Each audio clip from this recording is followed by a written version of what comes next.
আজকে আমরা ইলেকট্রিক্যাল ইনস্ট্রুমেন্টের শ্রেণীবিভাগ নিয়ে আলোচনা করব। ইলেকট্রিক্যাল ইনস্ট্রুমেন্ট প্রধানত দুই প্রকার, একটা হচ্ছে অ্যাবসোলিউট ইনস্ট্রুমেন্ট, একটা হচ্ছে সেকেন্ডারি ইনস্ট্রুমেন্ট। সেকেন্ডারি ইনস্ট্রুমেন্ট আবার দুই প্রকার, একটা হচ্ছে অ্যানালগ এবং ডিজিটাল।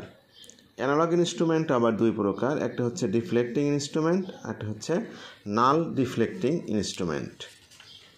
ডিফ্লেক্টিং ইনস্ট্রুমেন্ট তোমার তিন প্রকার, একটা হচ্ছে ইন্ডিকেটিং, ইন্টিগ্রেটিং, একটা হচ্ছে রেকর্ডিং। ইন্ডিকেটিং ইনস্ট্রুমেন্টকে আবার দুই ভাগে ভাগ করা যায়, একটা হচ্ছে মেকানিক্যাল ইলেকট্রোমেকানিক্যাল এবং ইলেকট্রনিক ইনস্ট্রুমেন্ট। এই সবগুলোকে আমরা এখন ছক আকারে দেখতে পাবো, কিভাবে আমরা শ্রেণীবিভাগটাকে ছক আকারে উপস্থাপন করা যায়। একটা হচ্ছে ধাপে ধাপে দেখানো হলো। ধন্যবাদ সবাইকে মনোযোগ দিয়ে দেখার জন্য। Thank you.